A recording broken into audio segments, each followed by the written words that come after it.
Por favor, projeta aí 2 Reis, capítulo 19, verso 14. Olha que interessante esse texto. Ezequias recebeu a carta das mãos dos mensageiros e a leu. Então subiu ao templo do Senhor, e estendeu-a perante o Senhor. Ezequias orou ao Senhor: Senhor, Deus de Israel, que reinas em teu trono entre os querubins, só tu és Deus sobre todos os reinos da terra. Repete comigo: só o Senhor é Deus. Repete como alguém que tem fé: só o Senhor é Deus sobre todos os reinos da terra. Tu criastes o céu e tu criastes a terra. Vamos lá, aqui está contando a história de Ezequias, um rei que estava vivendo a sua vida querendo honrar a Deus através de todas as suas decisões, através de todas as suas atitudes. Ezequias, em outras palavras, não queria atrapalhar o que Deus tinha para aquele momento, para aquilo que ele havia colocado nas mãos dele. Ezequias é um rei da época, quando de repente ele recebe uma carta. Essa carta é de um inimigo, Senaqueribe. E quando ele recebe essa carta, imagine que ele está recebendo uma carta de um inimigo. Você, olha, não dá para adivinhar, né, Rafa? Mas qual seria o seu palpite do que estaria escrito naquela carta? O meu é que, no mínimo, uma guerra está sendo anunciada através daquela carta. A Bíblia fala então, e é o texto que nós lemos, que Ezequias, ele pega aquela carta, ele abre aquela carta, e após isso ele vai ao Senhor.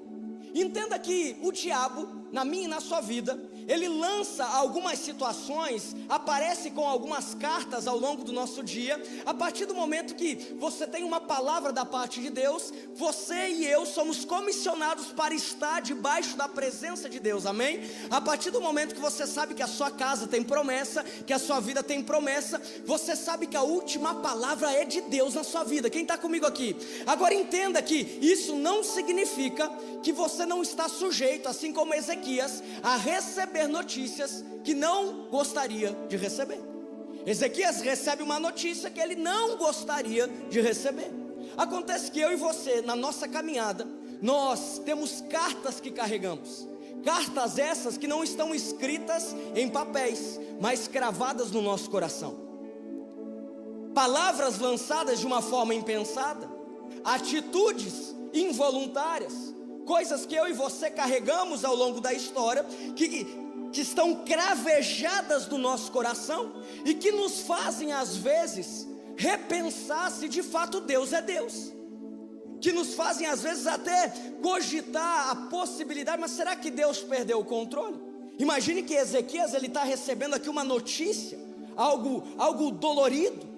E eu quero falar com você nessa noite através dessa história, porque através da história de Ezequias, nós aprendemos um caminho para que possamos nos blindar contra as armadilhas do diabo, contra as cadeias que o diabo tenta nos aprisionar, contra palavras que tentam nos atingir, porque Deus é um Deus de promessa. Deus é um Deus que tem palavras para a nossa vida. Deus é um Deus que a última palavra vem dele e a primeira palavra vem dele na nossa vida. Por isso eu declaro que toda palavra falada de uma forma impensada na sua vida, toda palavra lançada de uma maneira impensada sobre a sua vida, eu declaro que toda a informação que você recebeu, que fez com que as suas pernas bambeassem, que fez com que você se desestabilizasse, que fez com que você às vezes pensasse que Deus havia perdido o controle, esta não é a última palavra na sua vida. Isso não é o fim, porque o fim é a palavra de Deus sobre você. Nós aprendemos com Ezequias alguns antídotos para que nós possamos blindar a nossa mente, porque o diabo, Mateus, ele manda mensagem como, por exemplo: você não é capaz. Quantos aqui já ficaram aprisionados nesse tipo de pensamento? Eu não sou capaz. As portas estão abrindo, Deus está fazendo grandes coisas, nem mesmo você acredita que Deus está fazendo, está prosperando, está avançando, está soprando seu nome, mas quando você olha para você, você fala assim: não, eu não sou capaz não. Cartas enviadas por Satanás, para nos aprisionar nesse tipo de pensamento. Por exemplo, quando está tudo ruim, nós ficamos pensando o seguinte: isso aqui nunca mais vai passar, essa tempestade, esse dia ruim nunca mais vai passar. Mas quando está tudo bem, sabe o que o diabo faz? Isso aí logo logo vai passar. Quem está entendendo o que eu estou falando? Está entendendo que você tem promessa da parte de Deus, mas diariamente o diabo investe contra esta promessa de Deus na minha e na sua vida. Diariamente nós estamos vivendo e recebendo informações, seja num WhatsApp, seja visual, seja numa ligação, que querem descaracterizar a palavra de Deus para nós. Ezequias tinha uma palavra, Ezequias tinha um Deus todo poderoso, e por isso que quando ele recebe algo que não fazia parte do plano da parte de Deus, ele não para por aí. E hoje eu quero falar com você sobre isso. Eu quero falar com você para que você não fique aprisionado àquilo que o diabo tem tentado fazer com que você pare. Como que a gente pode fazer isso então? Primeiro ponto: não ignorando a nossa fraqueza. Primeiro ponto, é importante nós entendermos. Belisca o teu braço aí, belisca aí. Não vou falar para beliscar o meu irmão, senão vai dar problema. Mas belisca o teu braço aí. Doeu ou não doeu? Sabe por quê? Nós somos seres naturais. Esse corpinho é natural, é carne. Nós temos fraquezas. Acontece que nós estamos em um corpo natural, mas nós temos um espírito, João, sobrenatural. Por isso nós estamos sujeitos a dores, nós estamos sujeitos a aflições, nós estamos sujeitos à fraqueza. Não tem problema você ter fraqueza, o problema é você ficar aprisionado a estas fraquezas. Veja, tem muita gente que recebe informação que desacredita da promessa, tem muita gente que recebe palavra que descaracteriza a promessa da parte do Senhor para a sua vida e simplesmente ignora. Você não, está repreendido em nome de Jesus. Mas vai resolver? Não ignore as fraquezas. Eu já contei talvez essa história aqui em uma segunda-feira, que alguns anos atrás estavam preocupados o porquê que o Rio São Francisco estava baixando as águas de uma forma muito rápida. Imagina, depois você dá um Google lá, Rio São Francisco, você vai ver o tamanho do negócio, enorme. E aí os pesquisadores estavam preocupados o porquê que toda semana, todos os meses, de tempo em tempo, o nível do rio estava baixando. Não tinha seca, não tinha nada. Então eles começaram a pesquisar, pastor Ivaí, começaram a ver o que estava acontecendo, foram investigar, até que eles chegaram nas fontes do rio. E quando eles chegaram nas fontes do rio, eles identificaram que as fontes estavam comprometidas. Eles identificaram que as fontes daquele grande rio estavam comprometidas, e por isso, quando as fontes estavam comprometidas, o resto do rio estava comprometido. Ei, igreja, entenda, não tem problema você ter fraqueza, o problema é quando você não trata a sua fonte. O problema é quando você não trata a fraqueza, porque daí o diabo ele vem, manda uma seta, ele vem, manda outra seta, está repreendido, mas ele vem, ele manda outra seta, está repreendido, mas está entendendo que enquanto você não trata a fonte, o rio não pode fluir. Enquanto você não trata a sua fraqueza, você se impede de viver algo a mais da parte do Senhor. Por isso eu declaro que hoje é o tempo onde você coloca um basta em ciclos viciosos da sua vida. Hoje é o tempo que a palavra de Deus é a última palavra. Hoje é o tempo que o que vai sobressair sobre a sua casa é a palavra de Deus. Hoje é o tempo que você é curado para honrar e glorificar o nome do Senhor. Olha para essa pessoa que está do seu lado e fala assim: olha, é tempo de você ser curado.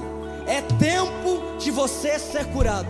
Olha para outra pessoa e fale a mesma coisa para ela. O poder de Deus se manifesta em sua fraqueza. O poder de Deus se manifesta na sua fraqueza, porque quando nós somos fracos é que nós somos fortes. Amém? Não tem problema você ser fraco, meu irmão. O problema é você não deixar Deus te fortalecer. Ei, Deus está fortalecendo você essa noite. É um novo tempo na sua história, é um novo tempo na sua geografia, é um novo tempo no seu ministério, é um novo tempo na sua casa. Deus está fortalecendo você. Deus está trazendo à luz qual é a fraqueza, para que Ele te fortaleça. Entenda que eu e você para nos blindarmos contra as ciladas, as setas diabólicas, porque nesse exato momento nós estamos aqui e o diabo está furioso.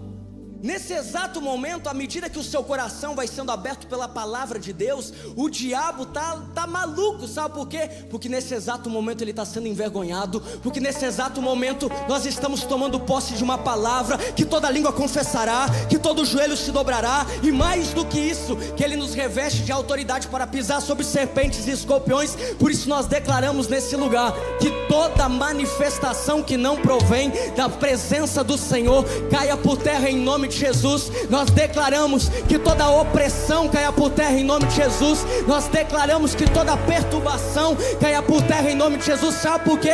Porque a sua vida hoje está mudando.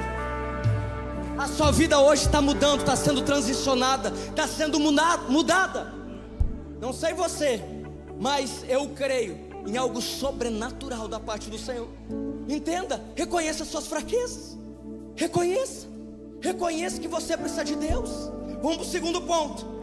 O espiritual opera no racional. Como assim, pastor? Vamos lá. Ezequias, ele pegou a carta.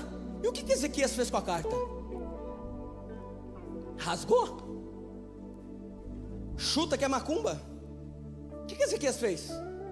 Ezequias tomou uma atitude. Tem muita gente que recebe prova da parte do Senhor, da parte do diabo, olha para essa prova e fala assim: não, eu não vou ser contaminado por uma mente negativa, eu sou extremamente positivista, então vai dar tudo certo. Não, esse problema aqui não, mas não toma atitude. A fé, ela acontece através de uma atitude racional sua. É uma atitude racional de aceitar Jesus como único e verdadeiro Salvador, que provoca algo sobrenatural no seu coração. Nós tomamos atitudes racionais para provocar algo sobrenatural. Ezequias toma uma atitude racional, levar a carta para Deus, e provoca algo sobrenatural. Porque imagina, a igreja, e um pouquinho mais adiante do capítulo, vai dizer que o exército contrário era formado por 185 mil homens. Tá brincando? Mais da metade de Chapecó formado, estão prontos para atacar, estão prontos para acabar com Ezequias e o seu exército, estão prontos para derrotar, estão prontos. Imagine que ao receber isso, se ele não toma uma atitude ousada, se ele não provoca algo sobrenatural e fica com o bracinho cruzado, tendo uma mentalidade positivista, é um passo para o fracasso. Essa noite o Senhor está destravando os seus ouvidos. Essa noite as escamas dos teus olhos estão caindo para atitudes racionais que você precisa ter para provocar algo sobrenatural da parte do Senhor. É uma atitude, é um posicionamento pensado, mas para que você provoque algo sobrenatural e impensado sobre a sua vida, é tempo de você viver respostas da parte do Senhor na sua vida. Paulo diz: uma coisa eu peço e a buscarei. Ei, qual é a área da sua vida que o diabo tem enfrentado? Qual é a área da sua vida que o diabo tem tentado fazer você parar? Não é tempo de você parar, é tempo de você marchar, é tempo de você provocar, é tempo. Nós temos orado que nós queremos contar as nossas histórias com Deus e não a história dos outros. É tempo de você contar os seus testemunhos. Ei, galeria, é tempo de você contar aquilo que Deus está fazendo na sua casa, nos seus negócios. É tempo de você pedir para que Deus mostre qual é a atitude racional que irá provocar algo sobrenatural. Olha só, terceiro ponto: não perca tempo. Repete comigo: eu não vou perder tempo. Vamos voltar lá para o nosso texto, 2 Reis 19:14. Olha só, Ezequias recebeu a carta das mãos dos mensageiros e a leu. Então subiu ao templo do Senhor e estendeu-a perante o Senhor. Vamos lá. Ezequias recebeu a carta e fez o que, igreja? E depois ele fez o que? Subiu. Ezequias ficou lendo a carta incessantemente? Não podemos afirmar que sim, mas também não podemos afirmar que não. Eu acredito que Ezequias lê a carta uma vez, dobra ela. Ezequias chamou, conclamou todo mundo e anunciou que estavam prestes a morrer. Ezequias, num tempo atual, talvez teria postado no Instagram: estou lascado. Ezequias, ele procurou um conselheiro, alguém que poderia resolver isso naturalmente? Não. Sabe o que a gente aprende aqui com Ezequias? É que quando tem palavras de Satanás na minha e na sua vida, não tem tempo para perder.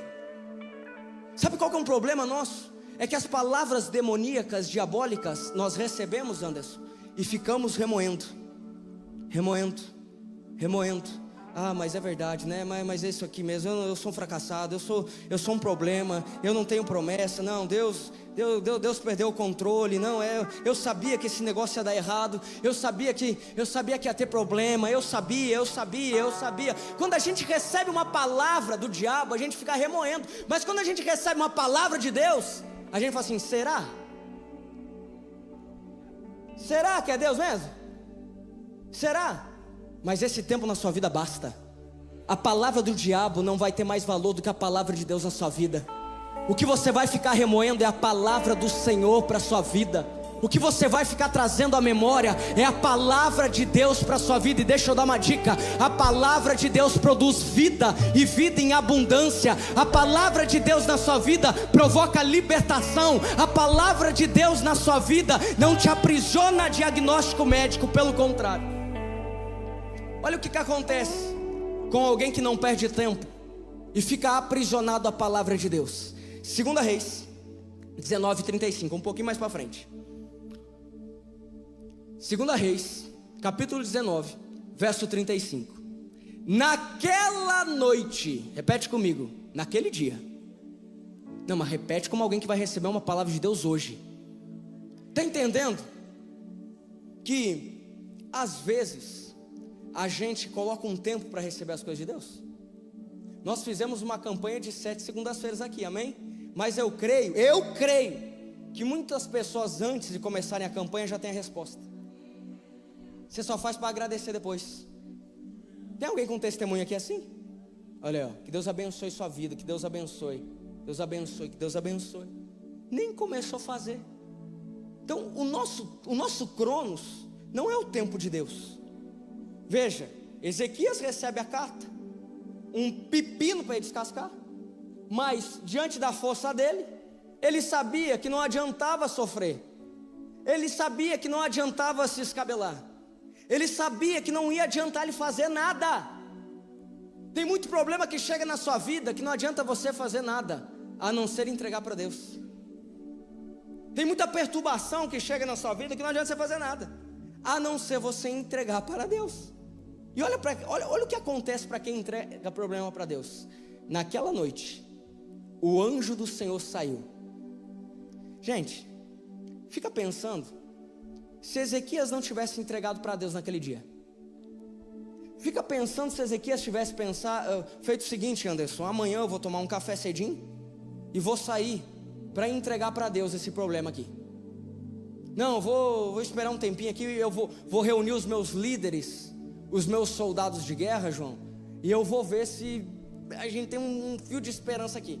Imagina se Ezequias tivesse esperado. Ele tinha atrasado o que Deus fez, porque naquela noite o anjo do Senhor saiu e matou 185 mil homens no acampamento assírio. Quando o povo se levantou na manhã seguinte, o lugar estava todo repleto de cadáveres. Ou o próximo texto: então Senaqueribe, o inimigo, rei da Síria, desmontou o acampamento e foi embora. Voltou para Nínive e ficou lá. Entregue a sua causa para Deus, que Ele luta a sua batalha. Entregue o seu dilema para Deus. Tem algo se colocando entre você e a promessa dEle? Entrega para Deus, porque é tempo de você viver o sobrenatural do Senhor.